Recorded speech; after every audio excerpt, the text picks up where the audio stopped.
Hey, everybody, it's Chuck Garfien. This is the White Sox Talk Podcast. Thanks for listening. And we begin with a little bit of a history. Because on this date, a mere 3 years ago, the White Sox were 18 games over 500. They had a 9.5 game lead in the AL Central on their way to a 93-win season and a division title. But here we are 3 years later, and the White Sox are on a collision course with baseball futility. After losing again on Monday in Oakland, they're now 61 games under 500. They have dropped 21 games in a row. And as manager of the White Sox, in less than 2 seasons, Pedro Grifol is 101 games under 500. Now, despite rumors circulating that he was going to be fired last week, Grifol remains in charge. But for how long? Ryan McGuffey joins me to talk about Grifol's job status, if a new manager can make a difference this season, and a big enough difference to avoid putting the White Sox in the record books for the most losses in modern baseball history. We have that and more next. Okay, Ryan McGuffey, we are, for the record, taping this before the White Sox A's game. I know you heard the intro where I told you exactly what happened, whether the White Sox won or lost, but we felt like we did not want to tape an entire podcast after midnight. So here we are. Guff, this is an all-timer. We are in uncharted territory here. I still have a tough time coming up with the words for what we're experiencing. Why don't you start off? Because I've been trying to share my thoughts on the pre and post game shows every day, and it's just been baffling to say the least. Yeah, baffling is a pretty good word. I think a lot of people would say, like, "Oh, you should expect this. This was the roster," and blah blah. Like, look, there's been a lot of really bad teams in history. 20 games, you get to 20, you get to 10. To be honest with you, that's pretty bad. 15, like the reason the White Sox had never lost 14 straight prior to this season is because it's really hard to do. You know, like they get swept in 6 consecutive series. Think about that. It's really hard to do. That's why that's the old win 60, lose 60. What you do with the other 42, you know? Because if you go 60 and 102, we kind of went through this last year. They went 61 and 101. Like that's hard. It's hard to be that bad. This is a whole nother category.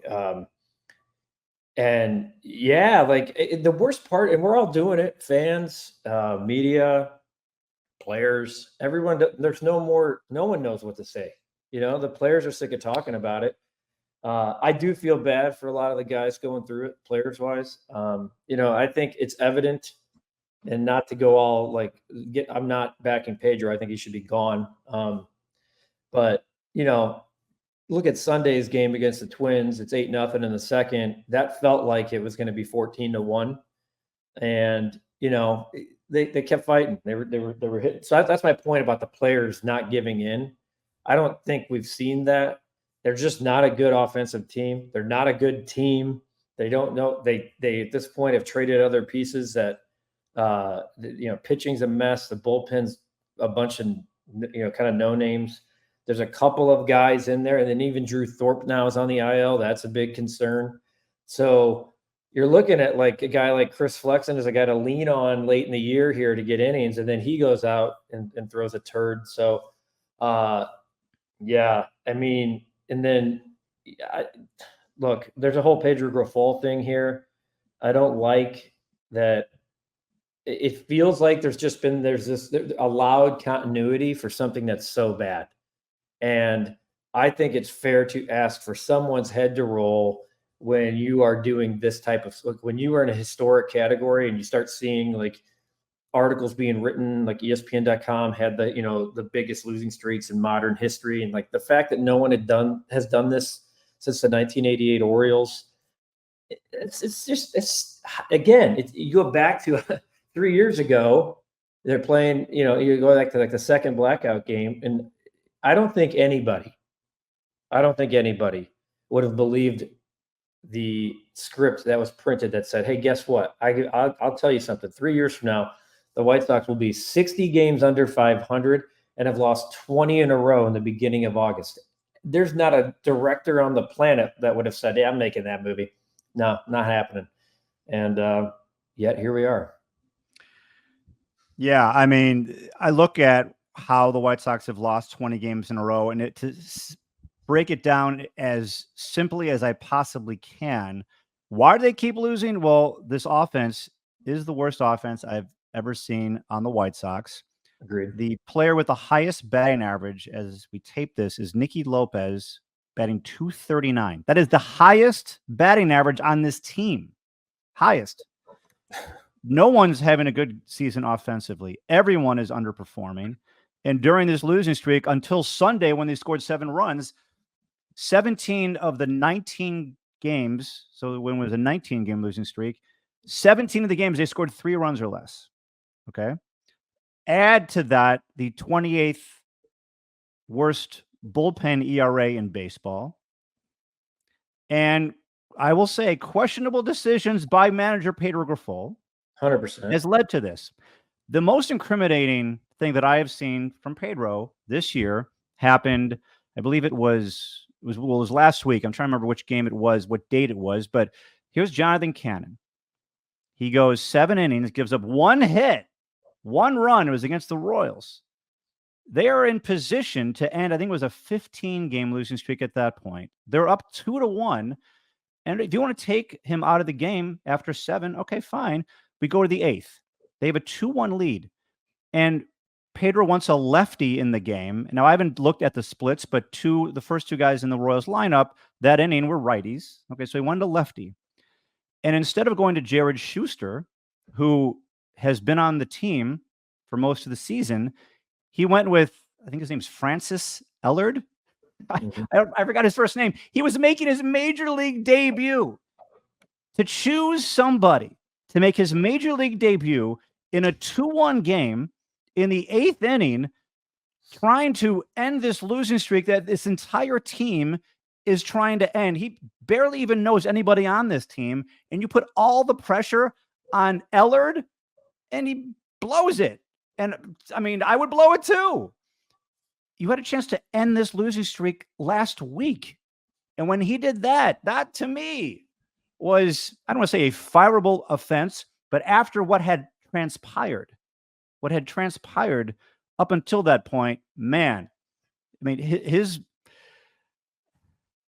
it was it might have been Tuesday, because Wednesday was the day everyone thought he was going to get fired and he wasn't. So, I mean, that was like, wow. And then what really upset me was that no one in the media, and I'm a member of the media, nobody asked Pedro afterwards why he made that decision. So to this day, I don't know why he went to Ellard. Well, with all due respect to Francis Ellard, it was Fraser Ellard. Just to make Fraser sure. Ellard. I knew it was something wrong, but I mean, yeah, Fraser Ellard. There it is. That's where we are. I mean, that's where we are. And you knew pretty quickly, I think within 3 pitches of that at bat, his nerves were bigger than his ability to make outs in that game.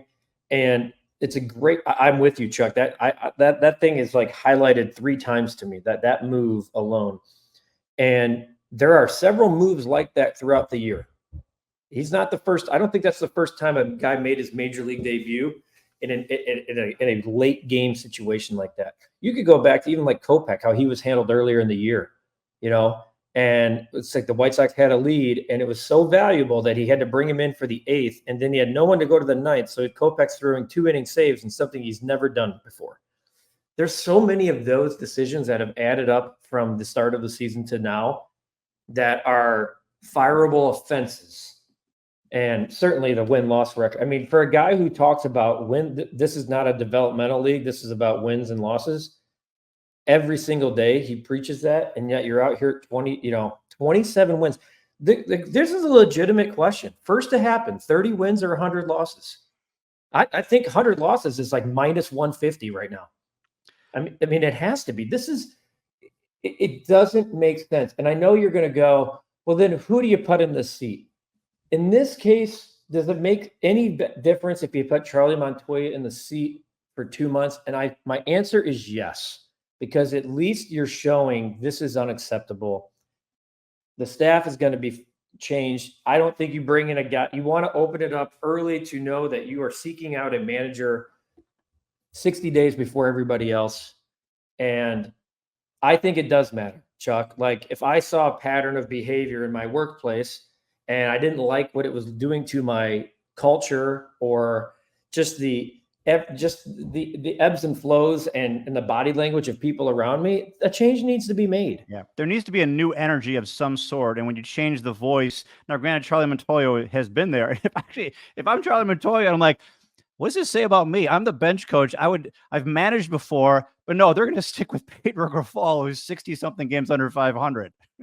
No, it's yeah. I mean, it's just the whole thing. You used, I think baffling is the best word. You used it off the top, and it just doesn't make a whole hell of a lot of sense. It really doesn't. And then you keep seeing all these guys. You know, I don't know how many people added me on Sunday about Eloy going he's 5 for his first 9. And he said, like, this is a new energy that tells you something. Eloy taking shots out the door. That's fine. Like, first of all, I don't care if Eloy hits 600. I don't. He's never going to do it here. And let's like calm down because he has 4 singles. Like, he's still not hitting the ball in the when Eloy has 5 or 6 or 7 home runs and more than 20 RBI this year, like, fine. Like, that's going to be I'm not blaming. Eloy should have better numbers because he's in a lineup that is loaded. Yeah. I would be pitching around guys all day to pitch to Eloy. Yeah. And by the way, I never said Eloy was the problem. He's part of the larger problem of the whole thing. And it doesn't surprise me that guys are saying these types of things. Of course, there's an energy for a team that last year won 100 games. This year is going to probably be a top seed in the American League again, or close to it, and has a legit shot to go to the World Series. Yeah, it's August. Those teams always have energy. The White Sox just haven't had it in 3 years. And so when you get lost in the murky water like they've been, there's been no oomph for a while in this club. That's not Eloy's fault. It's kind of everyone's fault. And that's why I'm like, why do you keep letting this happen? And I'm also wondering, you know, allowed to fire him. I don't know. You would think so. Yeah. I mean, let's go to Nightingale's story, and then that'll kind of help guide us through the rest of this conversation. So Bob Nightingale on Sunday reported this. I'm just going to read what he reported. The White Sox had a lengthy private meeting Wednesday after their 17th consecutive defeat with owner Jerry Reinsdorf, GM Chris Getz, and manager Pedro Grifol to address a myriad of issues with their woeful team, including Grifol's future. They ultimately decided not to fire him before their weekend series against the Twins. While Grifol could still be fired any day, or even last until the end of the year, the White Sox have no plans to look for a permanent replacement until after the season. Miami Marlins manager Skip Schumacher, who's expected to leave the Marlins after the season, remains the leading candidate for the job. Yet he's also a hot candidate for several other teams who will be looking for new managers this winter. Grifol is in the second year of a 3-year, $3 million contract. So, I mean, yeah, there were rumblings and rumblings. I was on the receiving end of texts. I was not looking to find this information. Now, people were just sending me texts saying, hey, I'm hearing that Pedro is going to get fired. I'm like, okay, I'm not doing anything with that. I'm just not going to. But I appreciate it. And when there's smoke, there's usually some fire. Well, clearly there was a meeting, according to Bob Nightingale, and maybe he was on the verge of being fired. Now, why they decided to keep him, at least for this road trip, because he's in Oakland, I don't have the answer to that. But it goes down to the question of, should a change be made? And, you know, I am not in Jerry Reinsdorf's seat, clearly. What has happened is utterly embarrassing, humiliating, and unacceptable.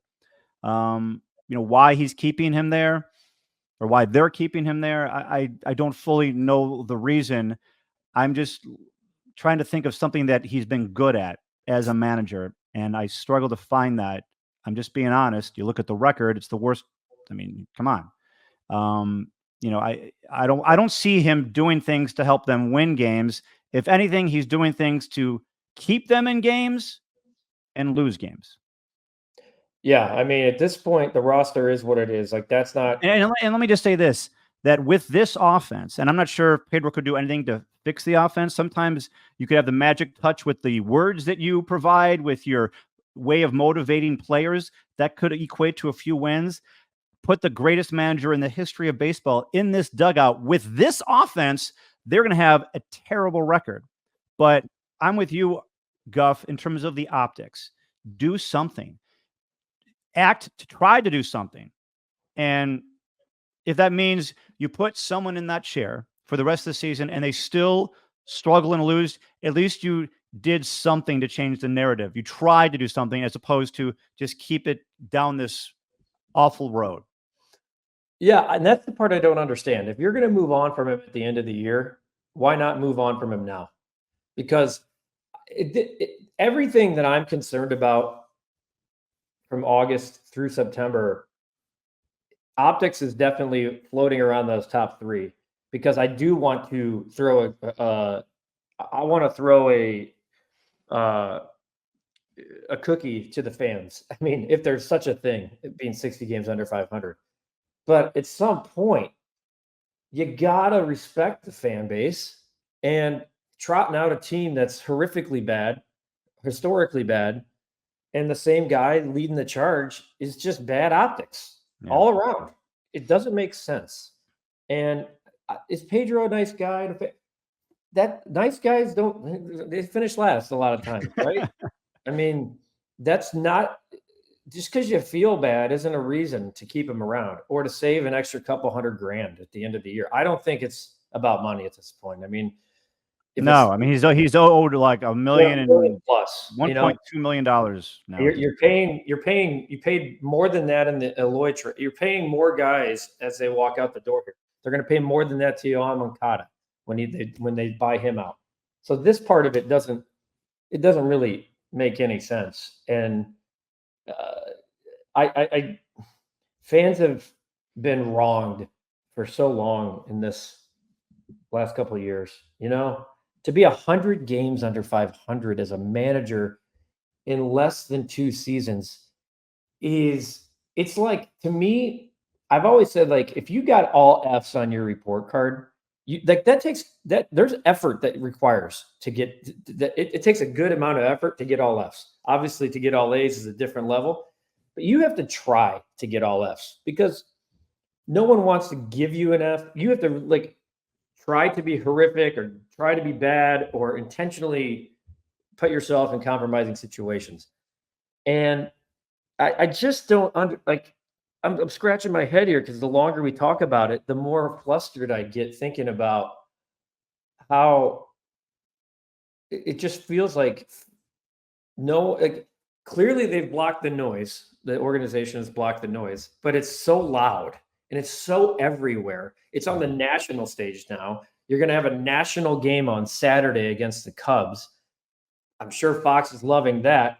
The only way Fox loves that at this point is if the Cubs go on a little run here this week, and if the Sox continue to lose and they have something to talk about historically.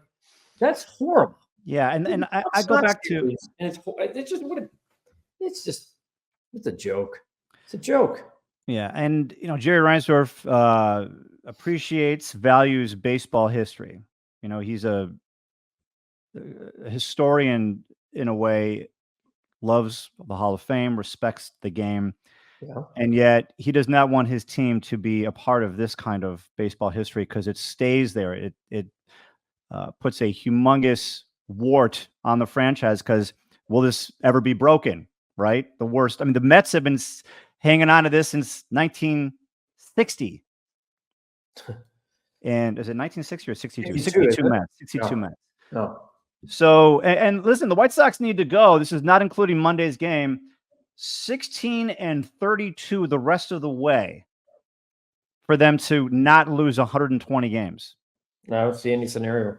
I mean, 16-32, like that's, after going 0-20 and maybe 0-21, that's very much in the cards for them to have the most losses in modern baseball history. Fortunately, there are the 1899 Cleveland Spiders who went 20-134, but that is before the modern game. But I mean, it's bad all the way around.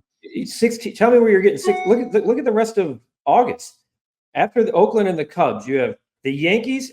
Then you're at the Astros, at the Giants. You get the Tigers at home, who are not very good, but it doesn't really matter. You get the Rangers. You get the Mets. That closes out August. Most of those teams are either. Oh, by the way, the Mets really want to beat them. How about and then how about the first 2 weeks of September? At Baltimore, at Boston, home against Cleveland. That's very, very strong chance of a 1-8 stretch. You get Oakland at home. The Angels are horrific. So you get 6 games there in the middle where you got a shot where you have A's, Angels. You're at San Diego. You come home against the Angels, and then you finish at the Tigers. So maybe September has 5 or 6 wins in there, but you're not getting 7. 5 or 6 wins. You need to have. Where are you getting 16 wins? You're not. I just don't. Yeah. I actually think they're on pace as we tape this to go 38 and 124. 38 and 124. And it's like people are like, well, don't the players have pride? Well, of course they do. But there's a lot of failure, and everything is broken. Like you talk about the offense, Chuck. Why are guys like? Why is Lloyd going 5 for 9 out of the stretch? And like he can end up going 5 for 20. Like I'm just using him as an example. Why did Kevin Pillar get DFA'd and go have a great? I still don't get why they traded him, because honestly, or let him go, I should say. Yeah. Because he was a voice that they needed in that clubhouse. Yeah. And they changed that voice for Tommy Pham. And I didn't know Tommy Pham going into it. It's great to have Tommy Pham on your team, and he did provide an energy. But from what I saw with Pham, he's kind of like a lone wolf. He's like a Tim Anderson, like, I'm going to do my thing, and I'm not going to like try to unite the clubhouse. And that's okay. There's nothing wrong with that. But this White Sox team needed that. They needed someone like that. I thought Pillar was that. I thought Jesse Chavez was that. And so I liked those moves when they brought them in. And both of them, I talk about baffling, the fact that they let them go before spring training, or it was Jesse Chavez before spring training, and then they cut Pillar loose. Now Pillar is on a team that's in last place too in the Angels, but that's not. I mean, I don't care. But he's hitting like it's these guys leave, and then look. I mean, even Tommy Pham in 6 games, he has a 381, 409, 714, 1123 OPS. Aloy's doing his. There is an atmosphere, there is an energy that is missing from this team, and if it's not going to come from the players, no. And that is on Chris Getz as the GM to create that atmosphere. And a lot of this stuff he inherited. There's only so much that he can do, but you can do things to change it. And it's this coaching staff, which he inherited as well. And the fact that not one single coach has been fired it's complacency. It's very, very puzzling. And it's just left more questions than answers, because the answer has only been, let's keep everything the same from the coaching staff. And it just brings up more questions like why? And I'd like to hear from Chris Getz. I'd like to hear from Jerry Reinsdorf as to why they're keeping Pedro Grifol when he's 60-something games under 500. So here's the thing. I'm going to go against the grid, because we're going to, like, eventually it's like, how does this get fixed? You can't keep running out these non-experienced coaching staff. And I'm not talking like, I know if you pluck every guy and look at their resume, like, oh, this guy was a assistant hitting coach somewhere. He was with the Braves, et cetera, et cetera. Now, Pedro Grifol was not a manager. They keep hiring. Take Tony aside. Put Tony, like, I don't want to talk about Tony, obviously Hall of Fame manager. But I'm talking about like the optics of hiring, like Robin Ventura, and I know Renteria had the 1 year in Chicago. Stop hiring these bogus coaching staffs that have little to no resume. When you look around baseball and look at the coaching staffs, look at. I know the NFL is not Major League Baseball, but look at the best teams in the NFL and look. I'm talking like look at their quarterbacks coach. Look, and you're like, oh, Brian Griese's a coach, or John Fox is just like a defensive assistant on the. It's a whole Antoine Randall is a receivers coach. No shit, because these guys have a resume and players respect and go, okay, this guy knows about hitting. You told the story on the podcast the other day about Aloy still not having an approach to being a DH this late into his career, and that Jim Thome works for the organization and Frank Thomas is around the ballpark. Pick their ear, want to be better. If you have a guy that's sitting on your coaching staff that's like, dude, I've been here before. You're going to have to work. You can't hit 239 to be the leading hitter on your team. And there's just been this acceptance phase for 3 years. How are these guys this bad? You look at their career resumes, and it's like even Andrew Benintendi, he was a good player, all-star type player, good player, above average player for his entire career. He comes here, completely bottoms out. If he even sees the end of this deal, if there were a next deal as of right now, he's probably getting a minor league option, like a minor league deal. That's how bad these guys have fallen. They come here, they completely bottom out. It's like the Musin Muhammad old quote, receivers go to die. And this is like where offensive players have gone to die. And it doesn't make sense. How did this team stop hitting home runs? They don't hit home runs anymore at all. At all. And they're talking about, well, we're playing Oakland. People are like, well, we'll get a few wins in Oakland. Are you serious? Have you seen what Oakland's done in July? They lead the majors in home runs. The White Sox can't even hit them. You got a team out there in Oakland hitting a boatload, 45 or something like that. They have 3 times as many RBIs as the White Sox.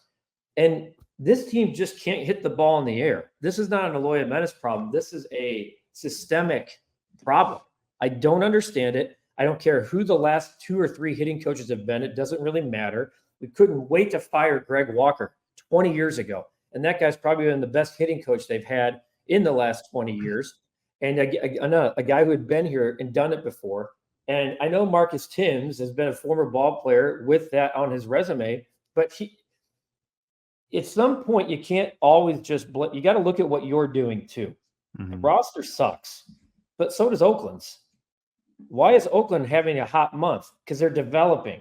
They're developing and plugging and playing guys and allowing them to say, are we the best team in the bigs? No, but we have the ability to kind of plug and play what we want to be and who we are by the guys we have on the field. And the White Sox don't have that top-down thing or bottom-up. Like, it hasn't worked from single A all the way up to the big leagues. There's been I get scared of Edgar Carroll coming up. I do. Like, I personally think, let Edgar Carroll finish his unbelievable season in AAA. A phenomenal AA year, phenomenal AAA year, and that's there's no cookie. I don't want him to be up here for this. Don't put him up here when guys are burnt out in September and can't wait for the season to finish. I don't, especially if Pedro Grifol's still here. I just what? While you're saying that, props to Brooks Baldwin, because they brought him up in the middle of this. Yep. And who was the best offensive player in Minnesota for the White Sox? It was Brooks Baldwin. He showed me a lot about his character. So, you know what? Honestly, I would bring up Edgar Carroll because you know what? Test these guys. See what they've got. Maybe that's the energy they should bring because, you know, what are you going to damage Edgar Carroll's soul by bringing him up here? He might be the best hitter on this team for all we know. A lot of other souls have been damaged. Yeah, you know what? If you're ready to go to the majors, come on up. And yeah, I mean, if I could hit, I could handle that clubhouse, whatever's going on there. I'd bring my positive energy. I'd bring the best of me into it because we are not getting the best of these guys who are in there right now. We're not. And that's maybe I'm just a little warped too at this point, Chuck. Like I've been, you know, where I'm with you on the whole like new energy, new face, like this guy can me against the world. Because this is a new era. This what we're seeing right now offensively. There's not a single person on this team. There's not a single regular. I'm not going to include Brooks Baldwin because he just got here. Luis Robert Jr. is, in my opinion, let me think about this. I mean, Vaughn, but no one's having a good year offensively. Nobody. Vaughn's starting to hit, but I'm just trying to make a blanket statement, but I really can't say there's not a single person offensively that deserves to be here next year. Just there's no one offensively who is going to go into the offseason and go, boy, I had a good season for myself. No, you had the worst season you could possibly have under the circumstances. And I talked about on the post-game show the other day that like Luis Robert Jr. is showing me what he's got, right? And what I mean by that is like when you're in the middle of this, you need your leader, your best offensive player, I should say. I'm not saying your leader. You need your best offensive player to show up for you. And he finally did start showing up at the end of Sunday's game. We don't know what he did on Monday, but like, man, he's batted under 200 during this time. Maybe it's just a coincidence that he just happened to struggle during this time, but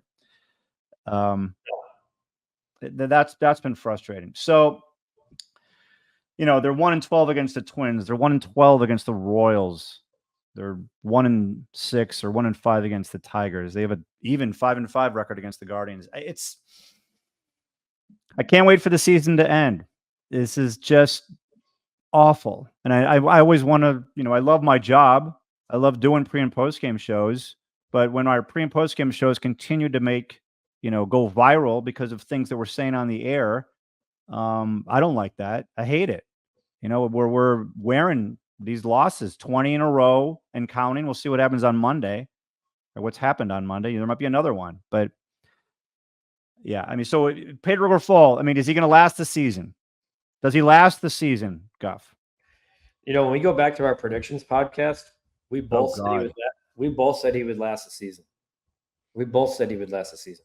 Well, because we didn't expect this. I thought they were going to maximize their ability and win 70 games. Yeah, that's. I'm going to miss that by 40 or 30. That is. I don't know. He should have been gone already. So here's what I think. Here's what I'm going to guess. They had this conversation. Clearly, something was communicated in that meeting, according to Bob Nightingale, that left an impression on Jerry Reinsdorf to say, okay, let's continue this. Because, again, is this all Pedro Grifol's fault? No. Some of this is obviously put on Chris Getz's fault, right? If you're keeping Pedro because of the team that's there, well, that team was assembled by Chris Getz and Kenny Williams and Rick Hahn and Jerry Reinsdorf.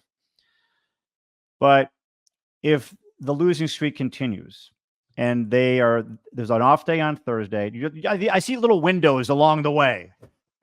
Multiple windows. If this thing continues, and you know what? Maybe it was this. Maybe Pedro said to them, "Hey, give me a week, right?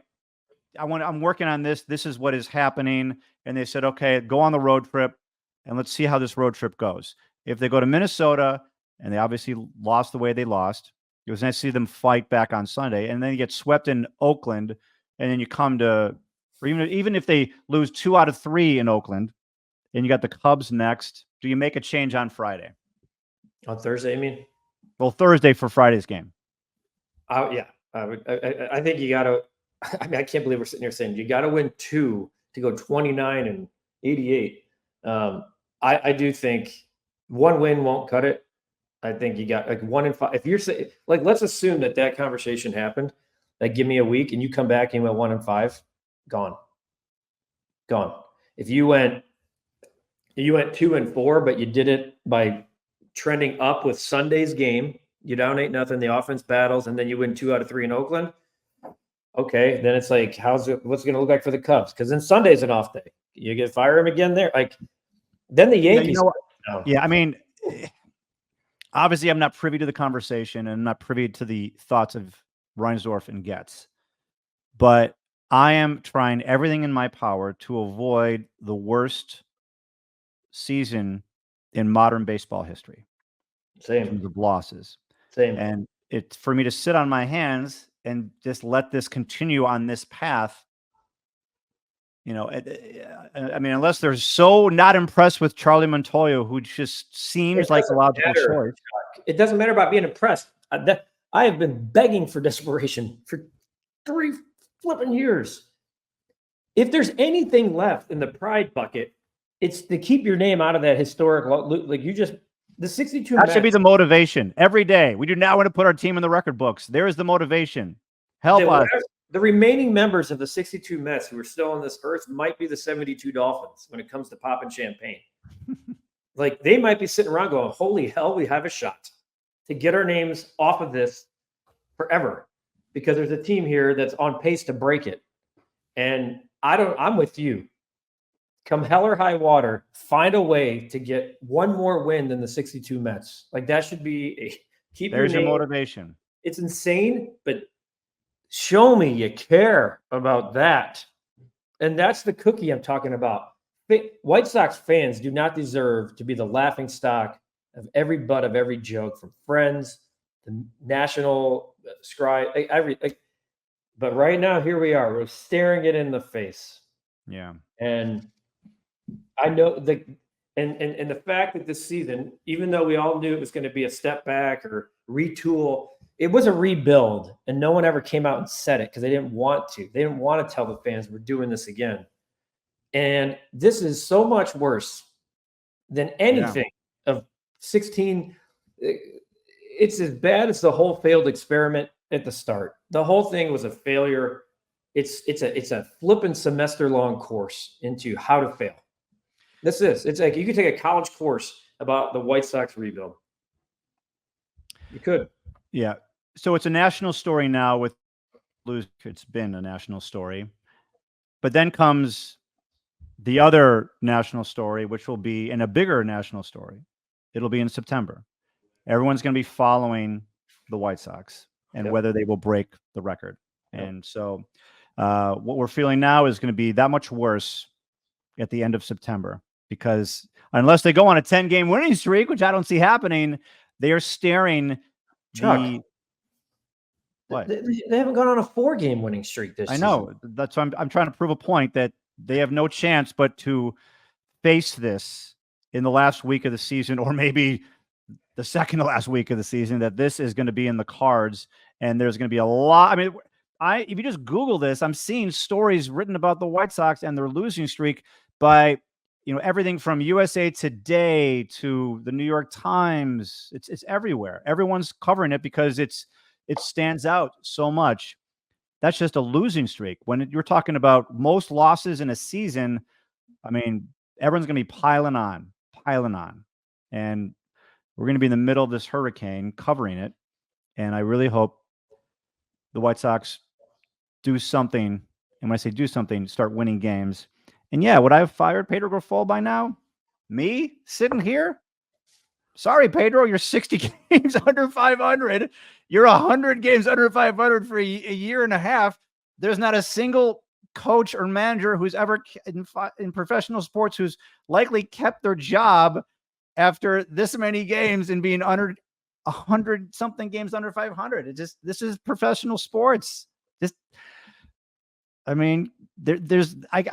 can't think of a reason to keep them other than you're in charge until the bitter end. Wear it.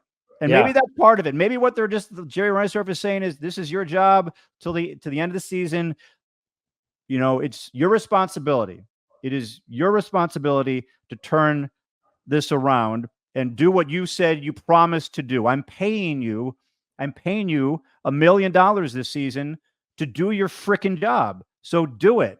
And if you're not doing it, well, we'll say goodbye to you in 5 weeks as opposed to now. Maybe it's as simple as that. Maybe it's like, hey, Pedro, I'm a loyal guy, right? You signed a contract. You probably don't deserve to be here, but this is your job. Go do it. And if you don't do it at the end of the season, we'll circle back and make a decision for next year. Maybe it's that. And you know what? I can buy that. I can buy that. Like, hey, when you're the captain of the ship, you're signing you're signing your own certificate that if the ship fails its mission or sinks, that you go with it. You're the Titanic, right? Like the captain stayed to the end. And I think that, you know what? I think that's it. I think that's it. It's literally, we can make a change. How much of a change? Probably not. But you know what? You told me all these things that you were going to do with this team. You get 6 weeks to fix it. 6 weeks or whatever the time's left in the season. And you're going to, yes, as the owner of the team, I'm going to wear it. But you as the manager of this team, you're really wearing it because this is going to follow you. Like, at least Jerry Reinsdorf has, a championship, a baseball championship. What have you got, Pedro? Well, you're going to have this record on your resume if you don't do something about it. Maybe that's it. It's not like teams are lining up to interview Pedro Grifol for their next managerial opening. So whether he's here for 5 or 6 weeks or he's gone, that won't change. And I'm not a big change for the sake of change guy, but I'm a big accountability guy. And I think sometimes those two can meet head on, that you're changing just to say this is unacceptable. And I think that's different than change for the sake of change. If you say we're changing because the guy that you put in front of the media twice a day continues to say this is not a developmental league, it's about wins and losses, and then you go out every day and lose, then he's making his, in essence, he's practicing what he preaches. It's about wins and losses. He doesn't have wins, Bye-bye. That's it. Sunday they lost 13-7, and one thing that he was talking about was guys not hitting the cutoff man. We got to clean that up. Yeah, that's the shit. If guys are still not hitting the cutoff man, we have a serious coach to player problem. Yeah. Coach to player problem in August if they're not hitting the cutoff man.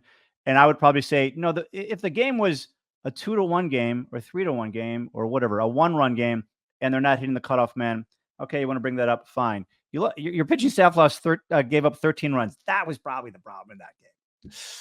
Yeah. So anyway, we can break this down and what's that? They weren't hitting the cutoff man in spring training, let alone April. So yeah, I mean, like in August, come on.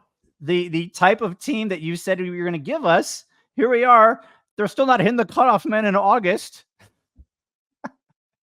Whatever you're saying to them isn't being heard, or whatever players Chris has given you. I mean, these are guys who are supposed to hit the cutoff man. I thought they were like Andrew Benintendi was supposed to be a smart player. What happened to Andrew Benintendi? Hey, all right, I'm done. You know what? I got another show tonight, and I need to. There's still a whole day in front of us. I know we shouldn't be looking for drinks this early in the day, but there's gonna be a lot of those as we come down the stretch. But there's plenty to enjoy. It's a beautiful day, you know. Yes. What are we doing? It's our job. We get wrapped up in it, and sometimes we don't have answers. And this is one of those times. All right, so we will reconvene and see at a later date. Not too far in advance, but I mean, too far in the future, but we will circle back, Guff, in the not so distant future to see where this thing ends, when this, I mean, I'm going to have to do a Cleveland Spiders podcast, I think, to compare this with the Spiders. Do you think people want to listen to that? The souls of the Cleveland Spiders might also have champagne. They're going to be like, holy hell, someone's talking about us again. I mean, not including Monday's game. This just shows you how bad things are for the White Sox. Not including Monday's game. The White Sox are 14.5 games behind the Rockies. My God. And it's funny. 14.5 games behind the Rockies. The Rockies were a terrible team. 14 games behind them? I remember thinking when the White Sox played, I swear to God, and I might have said this to you, when they played the Rockies, another team they should have won that Sunday game in that series that went into a billion extra innings. I remember going, wow, okay, so like the Rockies are definitely worse than the White Sox. I watched that series thinking, okay, there's clearly a talent gap here. Sorry about that. I apologize for ever taking that and going on the record with it, because that couldn't be further from the truth. The Rockies aren't as bad as the White Sox. If they play 500 baseball the rest of the way, they will still lose 111 games. Yeah, so it'll be 500 baseball puts them at 51 and 111. And they haven't won a series against an American League team since May 12th. Chuck, they haven't won a game since July flipping 10th. Well, I know that. I mean, come on. Of course. All right, we're done. All right, so that is a wrap for the podcast. Ryan McGuffey, thanks for your time. Tony Gill behind the scenes, and we're gonna keep on keeping on. And my goodness, we'll be here. Hey, we'll be here, regardless. We'll be here for the fans. You and I at the end of the season. I can tell you this, Chuck. A little peek behind the curtain. Chuck and I have been traveling lately, like wherever we go, with a laptop under our arm in case we need an emergency podcast. So far, we haven't needed it, but it's that story in itself can make a podcast of where have you taken your laptop ready to pop up a podcast? Well, I was in Las Vegas last week, just in case. Yep. Got fired. I was ready to go. I was at the dermatologist with my laptop next to as I'm getting scanned with a laptop, just ready to go. Oh my God. All right. We do. Thanks for listening, everybody. The White Sox Talk Podcast. Hawk Harrelson, take it away. Thanks, our Chuck. And this edition of the White Sox Talk Podcast is over. Congrats, you finished the video. If you want to build on that success, download the NBC Sports Chicago app. It's got highlights, exclusive insights, and push alerts tailored to you. Everything you need to be a real Chicago sports fan. Download it now.